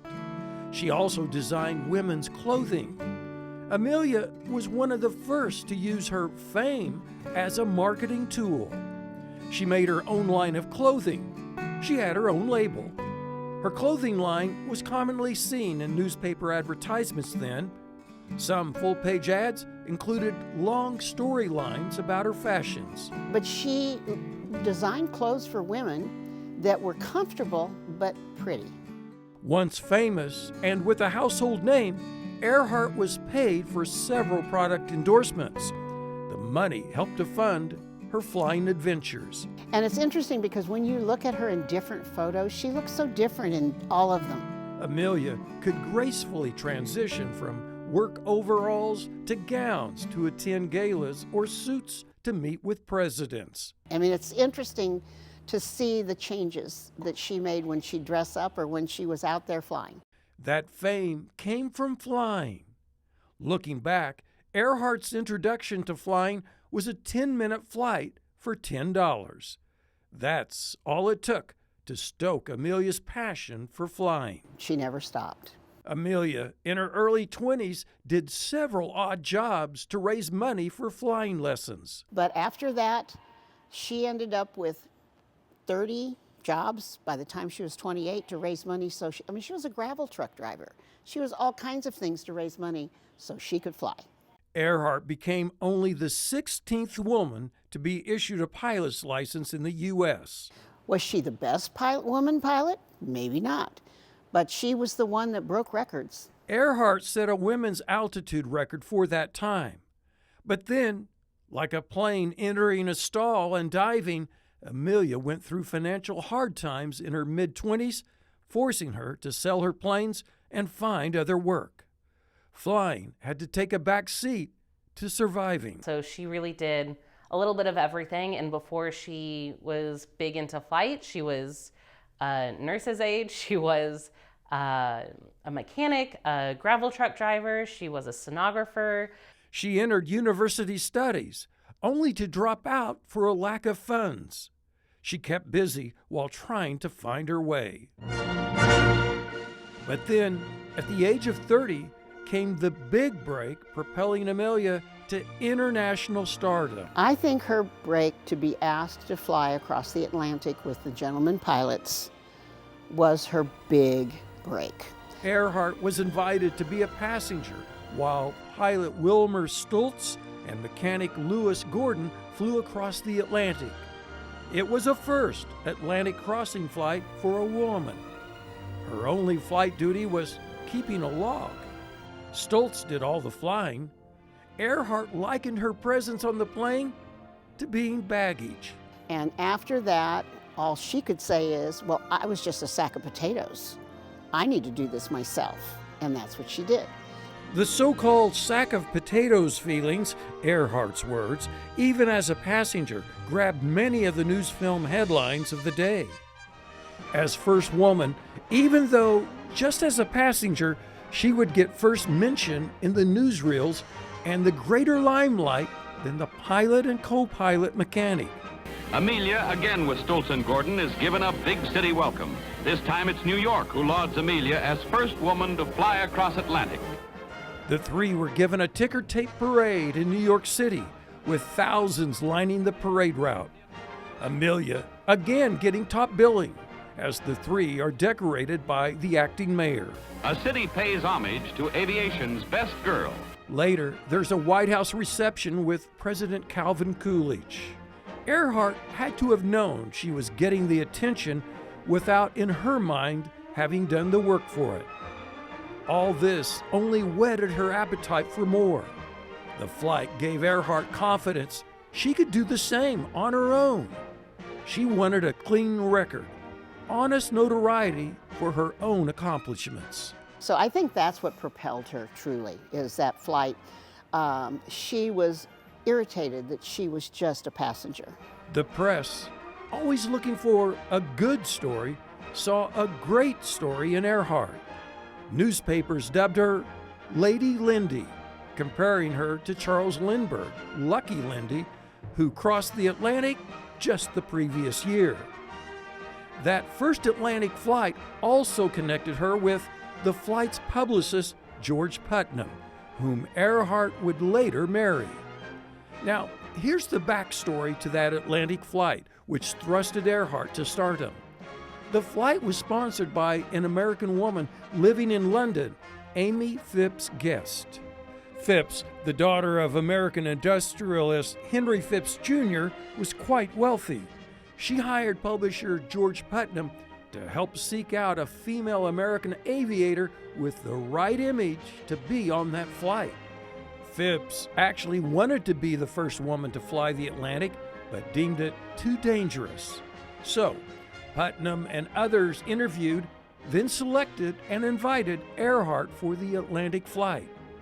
Putnam recognized she had the right qualities he could promote, and it worked, as the newsreels demonstrate. It's a historic moment in aviation as Amelia Earhart Putnam adds another first to her long list of achievements as a pretty pioneer of the air. Putnam, a divorcee, was immediately attracted to Earhart, who was 10 years younger. The famed publisher worked to promote Amelia while also trying to get her to the altar. Putnam had to wear Earhart down, proposing to her 6 times before the native Kansan relented and said yes. But you might say it was a qualified yes. Amelia wasn't keen on giving up too much freedom and insisted on keeping her now highly noted Earhart name, which she did. The letter she sent him, I am using my name, and this is the way it's going to be, or we won't be married. And so I think, but I do think it was a very cordial marriage. And keeping such a now marketable name only made sense. Amelia Earhart's name was money since becoming an international celebrity. Once back from England and on American soil, Putnam promoted her extensively with 2 years of lecture tours. He published and promoted Earhart's book about that first Atlantic flight.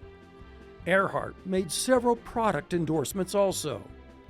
The United Press dubbed her as Queen of the Air, and as such, Earhart promoted both general and commercial aviation in many ways. She worked to get women more involved in aviation. She participated in air races such as the Women's Air Derby, nicknamed the Powder Puff Derby. The women flyers who are going to be contestants in the great National Women's Air Derby. Earhart helped to found and was the first president of the 99s, an organization of women pilots. Then on May 20th, 1932, Earhart, at age 34, takes flight from Newfoundland, Canada, with the goal to reach Paris like Lindbergh did 5 years earlier. After nearly 15 hours of dealing with high winds and icy conditions, Earhart, due to plane mechanical issues, is forced to land on a farm near Derry, Northern Ireland. I landed there after frightening all the cows in the neighborhood and rolled up to the farmer's front door. Who was the first person you saw? The owner of the land came out. I think he was surprised to find an airplane. Farmers greeting her were first surprised to see a plane landing in their field, but even more shocked to see it was a female pilot. I mean, when she got out of the plane in Derry, Northern Ireland, they thought she was a man. They'd never seen hardly a plane, much less a woman in, overalls. And when asked where she came from, Earhart simply says, America. To this day, the citizens of Derry, Northern Ireland, celebrate Earhart's landing here. A new mural completed in June of 2024 is capturing a lot of attention on both sides of the Atlantic. After a day and a night in Northern Ireland, she goes to London, where she was greatly celebrated. And when she returned to the U.S., there was another ticker tape parade in Manhattan. This time, it's for her own accomplishment, crossing the Atlantic solo. Miss Earhart, you are truly and indeed welcome in the city of New York. Her fame soared to new heights. She was bestowed with medals and honors from several countries, as well as from the U.S. Congress and President Hoover. She continued setting flight records. Flying across the United States, flying to Mexico, all kinds of things that she did, flying from Hawaii. Roaring into the Oakland airport, she brings to a triumphant finish her 2,400-mile hop from Hawaii. She was the first to fly solo from Honolulu to Oakland, California in 1935. That was a greater distance than her transatlantic flight. Thousands greeted her upon her arrival. She receives one of the most tumultuous greetings ever accorded a flyer. Ever pushing for greater flying exploits, Earhart crosses the continental U.S., flying Los Angeles to New York nonstop. And I carried a sandwich in case. I didn't eat it, though. I carried some hot chocolate and the old reliable tomato juice. What kind of a sandwich was it? Chicken sandwich. Earhart became a visiting professor to Purdue University in 1935. There, she encouraged some women to pursue classes in engineering rather than home economics. She was definitely a role model to women and girls. Part of her job at Purdue University was as an advisor to the female students.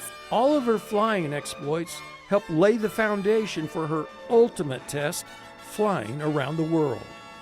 Purdue University financed the building of a Lockheed Electra Model 10E to Earhart's specifications. The Earhart Hangar Museum has the same model on display in Atchison, named Muriel after Amelia's younger sister. This is the last remaining Lockheed Electra 10E in the world. Amelia had one of the 14. This one was second off of the line, and Amelia's was 12 or 13. Amelia's plane had added fuel tanks for longer flight legs between refueling stops. So she took out all of the seats and put in gas tanks. So she definitely was a flying gas tank, to be honest with you. This was part of Earhart's plans for her around-the-world flight attempt. It was to be a 29,000-mile flight following the equator closely. Her first attempt was flying a westerly route. However, it ended in failure when an accident on takeoff in Honolulu damaged the plane. With Fred Noonan as her navigator and then the plane repaired, Earhart tries again. This time, they chose a west to east route, taking advantage of more favorable winds. They crossed the U.S., Oakland to Miami in secret. Once in Miami on June 1st, 1937, they announced the around-the-world flight. Earhart and Noonan were making great progress, crossing the Atlantic from South America to Africa. But issues with the plane's radio were already emerging along the course. They had flown 22,000 miles. Their challenge now is to cross the Pacific Ocean. They were headed to Howland Island in the middle of the Pacific, with Honolulu to be the next stop, then the U.S. mainland. but it's on the way to Howland where the great mystery is birthed. Everyone wants to know what happened.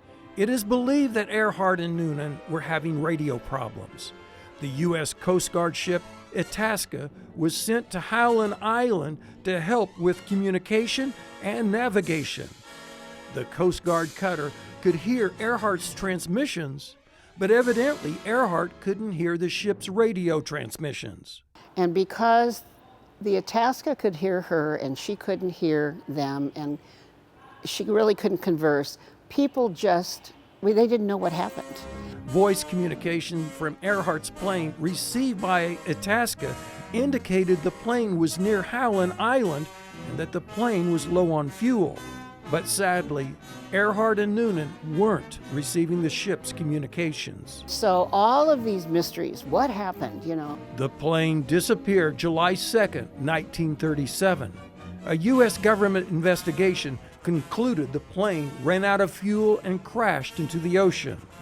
Earhart was declared dead January 5th, 1939. And the theories of people who thought they saw her in Saipan. Theories and speculations have filled volumes over the decades. The Earhart Hangar Museum dedicates a whole section on the mystery. Visitors can read about various theories and vote on what theory they believe is what really happened. Ocean searches have been made over the decades. Then in January 2024, the CEO of Deep Sea Vision, Tony Romeo, says his equipment caught a sonar image of what could be the Earhart plane sitting on the ocean floor. Romeo says the location is about 100 miles from Howland Island at a depth of 15,000 feet. They love the mystery. Tony Romeo now has found a plane he's wondering about, which is exciting. He's at least in the proximity, which is a good thing. That sonar image hitting the news has reinvigorated the Amelia Earhart legacy in the world. We've gotten a lot of people who have come through since then saying that they had always meant to come here, but seeing that sonar image definitely propelled them to finally make the decision to come here, learn more about her story, learn about who she was outside of her disappearance. It will take further investigation and a deep sea dive to determine if the image really is the missing Earhart Lockheed Electra. Now, do I think that I want them to find it? I don't know, because the mystery is part of her legacy. What do you think of the image? The Hangar Museum brought Tony and Lloyd Romeo with the Deep Sea Vision Company to Atchison in July of 2024. There was a panel discussion on the search for the Earhart plane and the sonar image captured the previous December. Tony Romeo didn't say when they would return to the site, but he did answer what comes next if it proves to be the plane. This is her hometown. This is where she's from. She needs to come home. And if I was her, I'd want to come home too. So thank you. So much of Earhart's legacy is tied to the mysterious disappearance. But Earhart is greater than one uncompleted flight attempt. Even if she hadn't mysteriously disappeared, she would still be a great woman of Kansas. Now, would she be our representative in Statuary Hall if she hadn't just disappeared? Well, who knows? The Earhart bronze statue was given by Kansas to the National Statuary Hall in 2022. A duplicate of the bronze statue is placed at the entrance of the Earhart Hangar Museum in Atchison. Lest we forget, Earhart used her fame to champion equal rights for women, discussing such matters even with presidents. She's such an international figure. People love her for what she meant to people. The adventurer, the pioneer, all those things that women weren't supposed to do and can still do today because of her. The two Earhart museums in Atchison work to keep the Earhart story alive. We are here to preserve her legacy and to help teach people and inspire the next generation with Amelia's story. Even though the mystery is important to everyone, to me the most important thing is the fact that she was such a pioneer and is a pioneer today for young women. Earhart was a barrier breaker in many ways, accomplishing so much before she reached age 40. And all these decades later, her legacy still burns bright, showing others with one of her many sayings that there are no borders, just horizons. So we salute Amelia Earhart as a great woman of Kansas.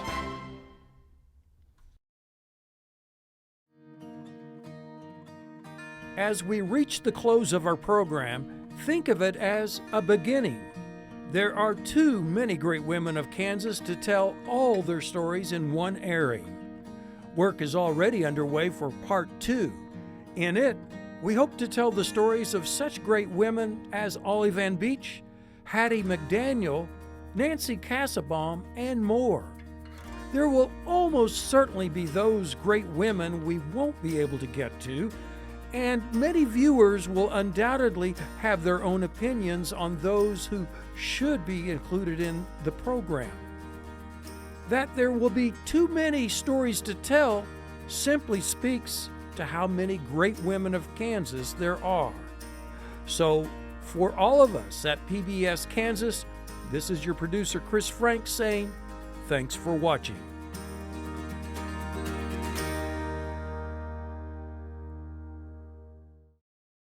Great Women of Kansas is made possible in part by the following. Throughout its history, Textron Aviation has been the source of groundbreaking technologies and numerous industry firsts. Textron is committed to designing and delivering the best aviation experience for our customers. Our wide range of aircraft solutions account for more than half of all general aviation flying. Textron products are backed by the industry's most capable service network that supports customers around the world. Women for Kansas is proud to pay tribute to these role models. With 13 chapters across the state, our mission is to recruit, motivate, and educate women who will actively participate in the process of electing moderates to public office. Learn about our activities and Kansas politics in our free weekly newsletter. Subscribe at womenforkansas.org and plan to attend a W4K meeting. The Docking Group at Baird Private Wealth Management, offering you peace of mind for your financial future with investments, insurance, and retirement planning. Learn more at dockinggroup.com. We believe in the power of a city to change a person's life. At Your Wichita Foundation, we invest in people and ideas to spark change. Together, we're building community. Join us in making Wichita a better place for everyone at wichitafoundation.org. The Lusk Foundation, proudly supporting the Great Women of Kansas documentary on PBS Kansas. Additional support provided by Carla J. Stovall Steckline, Olitha Faust Goudot, Dr. Priska N. Barnes, Sierra P. Scott, Dr. Sherry Utash, Richard and Margaret Wieland, and Tom and Shirley Zwimke.